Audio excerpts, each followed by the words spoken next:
Assalamualaikum warahmatullahi wabarakatuh. Perkenalkan, nama saya Anggita Ramadhani, NIM 123170076, angkatan 2017, mengambil mata kuliah Web Semantik.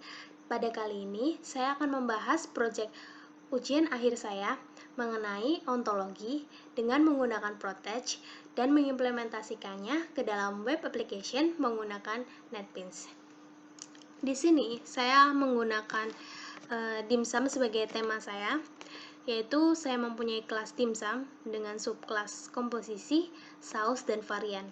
Di dalam komposisi terdapat subkelasnya lagi, yaitu ada isian, kemudian dan ada jenis kulit. Di dalam isian juga terdapat bahan cincang, bumbu, sayuran, dan tepung. Setiap kelas dan subkelas ini mempunyai individu. Seperti dimsum, dia mempunyai individu goreng, kukus, dan rebus. Bahan cincang mempunyai jenis-jenis bahan cincang seperti daging ayam, daging sapi, dan sebagainya. Bumbu juga terdapat bawang putih, garam, gula, dan lain-lain. Sayuran, tepung juga ada sagu, tamin, tapioka, dan terigu. Sayuran juga ada daun bawang, ketumbar, daun prei, dan lain-lain. Jenis kulit ini ada 3, jenis kulit hakau, kembang tahu, dan kulit pangsit. Saus juga ada 4. Kemudian ada varian. Nah, selanjutnya saya akan membahas tentang objek properti. Nah, objek properti dalam ontologi yang saya buat terdapat punya jenis dimsum. Seperti tadi, rebus, goreng, dan kukus. Terus ada punya komposisi, ada punya jenis kulit, yang di dalamnya ada bahan kulit, punya isian, jenis sayuran, jenis daging, punya saus, ada bahan-bahan yang digunakan untuk membuat saus, dan punya varian. Kemudian di data properties, saya mempunyai bahan komposisi, bahan isian, bumbu, cincang, jenis kulit, jenis dimsum, nama saus, bahan-bahannya, dan nama varian. Kemudian di sini ada individual yang tadi telah disebutkan di depan. Untuk detailnya akan dijelaskan pada saat SPARQL. Di sini saya mempunyai banyak contoh SPARQL yang telah ditulis dalam aktif ontologi. Di sini saya telah memberi note. Tapi dalam video kali ini saya akan menjelaskan lebih detail tentang prefix yang terakhir, SPARQL yang terakhir. Lanjut aja ke bagian sini ya. SPARQL yang bagian terakhir tadi. Ini prefix adalah URL yang di sini. Kemudian di sini ada select, dimsum, jenis varian, kulit, saus. Nah, di sini saya ingin menampilkan 4 kolom seperti dimsum, jenis varian, kulit, dan saus. Makanya di sini saya memberi nama di nama kolom dimsum, jenis varian, kulit, dan saus. Nah, di mana nama varian ini dia sebagai kelas, punya jenis dimsum dia sebagai objek properties. Nah, di sini relasinya kan ada 3. Ada dimsum, ada kulit, ada saus. Nah, di sini saya mempunyai 3 objek properties. Di sini ada punya jenis dimsum, punya jenis kulit, dan punya saus. Ini ketiga-tiganya adalah objek properties yang ada di sini. Punya jenis dimsum, punya jenis kulit, dan punya saus. Nah, kemudian di akhir ini adalah data properties yang tujuannya adalah untuk ditampilkan di dalam web nanti. Jadi yang ditampilkan di dalam web itu adalah hasil dari data properties ini. Jadi relasinya itu disambungkan ke data properties. Misalnya seperti contohnya nanti akan dijelaskan lebih lanjut di bawah. Nah, selanjutnya di sini saya juga mempunyai jenis kulit. Nah, jenis kulitnya ini dia adalah memanggil dari si data properties ini. Jadi jenis kulit dilanjutkan dengan nama data propertiesnya, jenis kulit, lalu dimasukkan ke dalam kolom kulit yang tadi telah didetailkan di atas.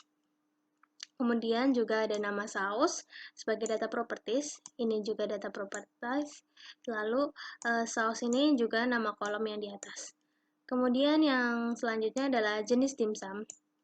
Jenis dimsum adalah nama data properties dari objek properties punya jenis dimsum.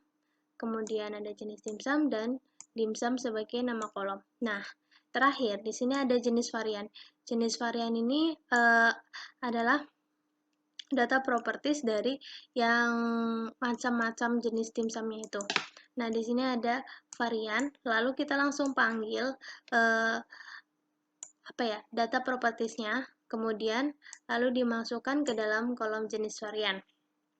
Nah, di sini saya mencontohkan misalnya filter yang akan ditampilkan dengan jenis dimsum yang goreng. Jadi setelah saya filter, ternyata keluar jenis dimsum yang goreng itu ada 4, yaitu mini money bag, ebi furai, tofu skin roll, dan kue tie. Nah, di sini ada jenis-jenis kulit yang dipakai. Misalnya, mini money bag itu menggunakan kulit pangsit. Nah, ebi furai dia tidak menggunakan kulit. Tofu skin roll dia menggunakan kulit kembang tahu, dan kue tie menggunakan kulit pangsit. Nah, ini saus-saus yang digunakan. Sedangkan jika saya tidak menggunakan filter, yang terjadi adalah muncul semua jenis dimsum, baik rebus, kukus, maupun goreng. Nah, di sini kelihatan nih, rebus, kukus, maupun goreng. Nah, jadi nanti akan lebih diperhatikan bagian sini untuk bagian searchingnya nanti pada web application. Selanjutnya, saya akan membahas tentang individual yang tadi saya janjikan akan menjelaskan lebih lanjut. Nah, lebih detail. Nah, di sini misalnya contohnya tadi dimsum ayam ya. Yang di sini ada dimsum, mana dimsum ayam? Nah, di sini ada dimsum ayam. Nah, individualnya seperti apa sih? Mari kita lihat. Jadi, tadi kan di sini dimsum ayam, dia mempunyai relasi di bagian dimsum, kulit, dan saus. Nah, untuk jelasnya itu di sini ada punya jenis kulit dan punya saus dan punya jenis dimsum. Jadi punya jenis dimsum itu yang seperti kukus, rebus, dan goreng. Nah, sedangkan punya saus itu yang ada chili oil, soya sauce, terus tomato sauce, dan satu lagi hoisin sauce. Nah, ini jenis dagingnya jelas daging ayam ya, karena ini dimsum ayam. Nah, selanjutnya punya jenis kulit itu yang kayak kulit pangsit, kulit hakau, dan kulit kembang tahu. Di sini mempunyai data properties dimsum ayam. Jadi yang tampil di dalam kolom ini, jadi ada kukus yang tanda petik, dimsum ayam yang tanda petik, dan kulit pangsit dan chili oil itu tuh keluar karena dia mempunyai data properties yang dituliskan dalam string. Nah, di sini misalnya dimsum ayam dia mempunyai nama varian dimsum ayam. Nah, kenapa yang relasi ini bisa muncul? Karena di dalam nih misalnya punya jenis kulit. Nah, saya akan klik bagian kulit pangsit.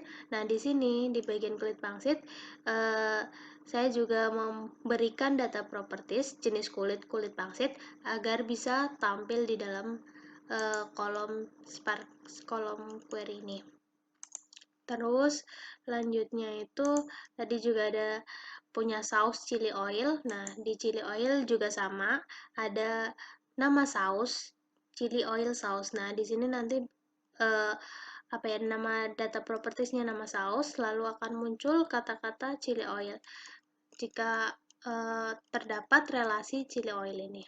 Nah, terus yang terakhir adalah punya jenis dimsum itu kukus. Nah, di punya jenis dimsum ini kita ada 3 ya yang tadi telah saya sebutkan. Nah, di sini data propertiesnya menggunakan jenis dimsum dengan tanda petik kukus gitu.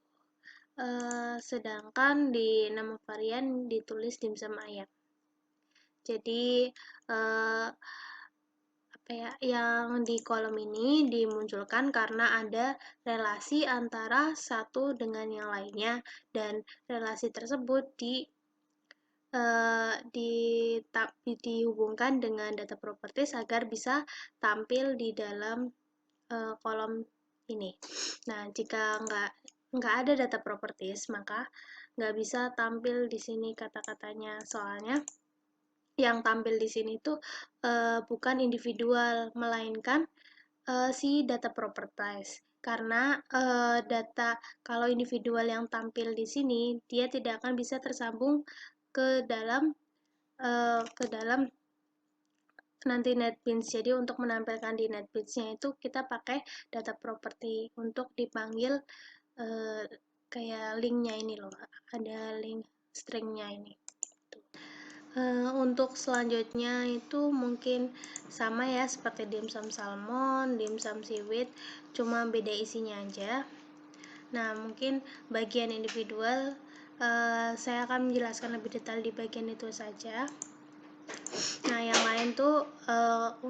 lain itu masuk ke Sparkle. Bagian yang lain tadi kan di dalam Octave ontologi ini saya banyak Sparkle. Nah, itu yang lain untuk Sparkle yang lain, jadi nggak saya fokusin jelasin di sini. Nah, sekarang kita berlanjut ke NetBeans. Nah, di sini saya menggunakan NetBeans versi 12.1. Nah, ini tuh NetBeans itu untuk menghubungkan antara Protege agar bisa diimplementasikan ke dalam web application. Nah, pertama dalam membuat sebuah project, kita akan new project.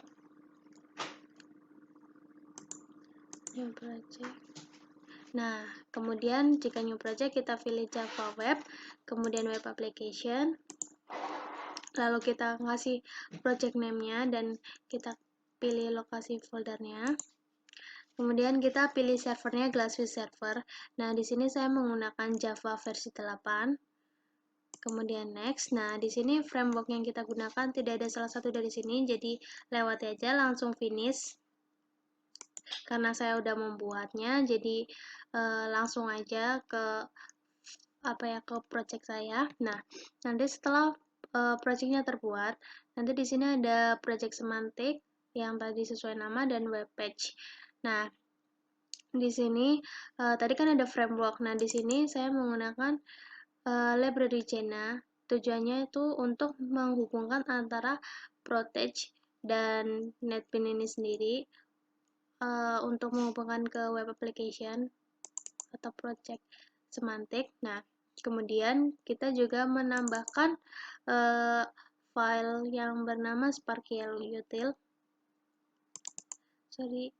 Maaf agak lemot karena ini buka banyak file. Nah, ini Sparkle util ini untuk menghubungkan antara Sparkle yang tadi kita buat ke Java. Nah, ini ada di sini semua codingannya, hubungan antara Sparkle dan Java.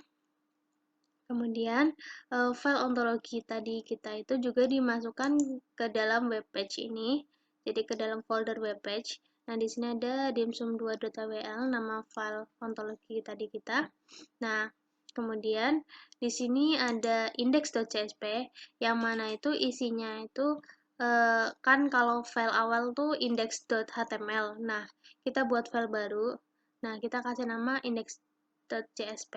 Nah, di index.csv ini isinya itu saya menggunakan Bootstrap karena ada template-nya, jadi saya ganti-ganti yang perlu saya ganti. Jadi template Bootstrap bagian index.html saya copy semua ke dalam index.csv, lalu isinya saya sesuaikan sesuai kebutuhan. Nah, selain yang di copy itu index.html, dalam Bootstrap itu folder asset dan form itu juga di copy karena bersangkutan dengan file index.html, karena ada form dan ada foto atau image dan search lainnya yang berhubungan, jadi ikut di copy dan dimasukkan ke dalam web page. Nah, selanjutnya untuk hasil pencariannya kita juga membuat file baru. Nah, terserah namanya apa. Nah, di sini itu nanti untuk memasukkan kayak query tadi SparkQL untuk ditampilkan pada hasilnya. Mungkin biar lebih jelasnya saya run dulu ya, baru saya jelaskan tentang codingannya.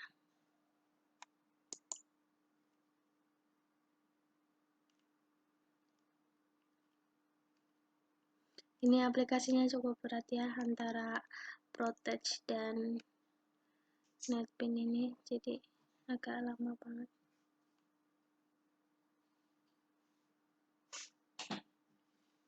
Nah, sekarang karena ini prosesnya udah successful, kita bisa lihat di sini. Mungkin tak jelasin gamblang ini ya, secara keseluruhan dulu. Nah, ini di sini namanya restorannya itu Dimsun. Nah, di sini selamat datang di Dimsun. Nah, di sini itu sebenarnya poin utama hubungan antara Protege dan NetBeans-nya itu bagian sini. Cuma saya akan jelasin secara keseluruhan. Nah, di sini ada beranda yang mana isinya sejarah dari restoran dimsum itu sendiri. Nah, kemudian di sini ada menu-menu yang ada di dalam restoran dimsum. Ada 14 menu di sini. Yang mana itu semua juga saya cantumin di dalam ontologi. Kemudian ada galeri foto-foto dari restoran. Nah, di sini bisa dilihat agak zoom. Kemudian ada kontak. Nah, di sini ada alamat rumah saya dan kontak saya itu sendiri. Nah, di sini jika ada ingin menambahkan pesan dan kritik di dalam kolom ini. Nah, terus ini ada footer. Nah, di dalam navbar ini juga terdapat menu reservasi, yang mana kita bisa memesan atau booking table pada jauh-jauh hari, misalnya dalam acara tertentu. Nah, selanjutnya kita akan menuju ke topik utama kita di sini. Oh ya, sebelumnya di sini ada cuplikan video, yang mana ini video promosi dari restoran ini. Lama kita skip aja. Nah, ini lama. Nah, udah di skip aja. Nah, di sini tadi placeholdernya itu tulisannya masukkan jenis dimsum. Nah, kalau kita ingat yang tadi di dalam ontologi, jenis dimsum itu ada 3, yaitu goreng, rebus, dan kukus. Nah, di sini coba kita masukkan goreng. Jadi kita mau cari menu makanan yang goreng gitu. Nah, di sini akan keluar. Nah, menambahkan pencarian dari goreng. Nah, di sini tuh ada 4 dari hasil pencarian goreng. Nah, di sini ada jenis dimsumnya kan. Nah, di sini ada varian ebi furai. Nah, di sini ada jenis kulit tidak ada, saus, goreng, kue tiaw, kueti, kulit pangsit, dan lain-lain. Nah, di sini kalau teman-teman tadi memperhatikan dengan seksama, nah di sini tuh ada di dimsum ontologinya itu tadi yang misalnya kita menggunakan filter. Nah, langsung aja ya, menggunakan filter goreng.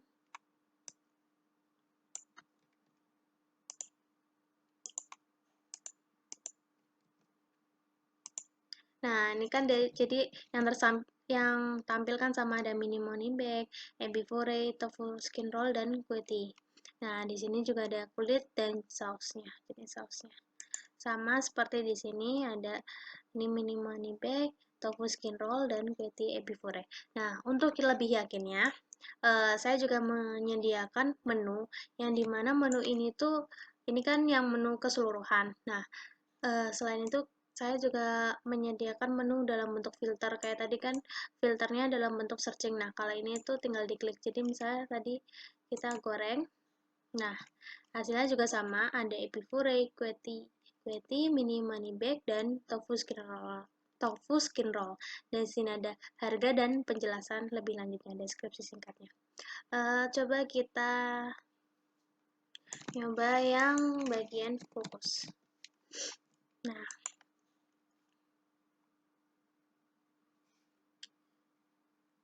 di sini kalau kukus sendiri itu ada 7.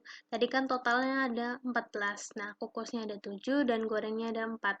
Nah, di sini sesuai pada itu ada dimsum ayam, dimsum salmon, dimsum seaweed, hakau, gochoy, mini pau, dan steam meatball.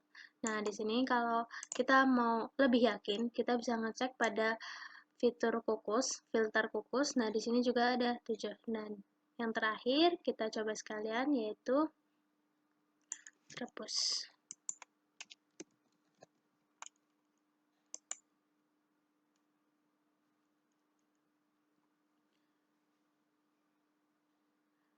Nah, di menu rebus ini kita ada 3, jadi totalnya pas ya. Tadi ada 7, tambah 4, 11, tambah 3, 14. Jadi emang total menu kita semuanya ada 14. Nah, di sini ada dumpling, phoenix claw, dan wonton. Nah, kalau mau lihat lebih yakinnya, nah di sini ada dumpling, wonton, dan phoenix claw. Nah, oh ya tadi belum nyoba ya. Kalau salah kayak gimana? Kita nyoba misalnya mau pesan udang. Nah, kalau udang kan jenis dimsum kategorinya emang tadi searchingnya berdasarkan jenis dimsum. Jadi emang baru cuma 3 itu. Nah, di sini menampilkan pencarian udang. Ternyata data tidak ditemukan. Silakan cari data dengan kata kunci yang atau kriteria lain. Nah, mungkin kalau untuk interface-nya segini aja. Sekarang kita lanjut ke bagian codingannya. Nah, di bagian codingannya ini terdapat di index.csp yang tadi itu bagian nih, ini yang bagian navbar, tadi ada beranda, menu, galeri. Kemudian bagian yang terdapat menu searchingnya untuk masukkan jenis dimsum, kolom searching itu ada di sini, form group. Nah, kemudian yang bagian sejarah restoran itu ada di bagian sini atau di kolom about, section about. Lalu nah di sini itu tadi kita kan memasukkan jenis hasil memasukkan hasil pencarian ya setelah searching. Nah, di sini tuh kita masuk ke search section. Nah, di mana itu ID-nya hasil. Nah, di sini kita memasukkan include itu file hasil cari.csp. Nah, yang tadi udah tak bilang di awal, kita membuat file hasil cari.csp. Nah, terus selanjutnya ini ada menu section yang ada tadi, ada filtering semua kukus, goreng, rebus. Dan ini semua menu-menunya yang nah terus habis itu ini ada message untuk kolom pesannya yang tadi kita booking table. Kemudian ada galeri dan lain sebagainya. Itu hanya sekedar tampilan aja sih. Nah, kita sekarang bahas hasil cari.csp ya. Soalnya dimsum2.all tadi kita udah bahas di dalam ontologi dan itu isinya sama. Nah, di sini tuh di bagian hasil cari.ml kita akan memasukkan nama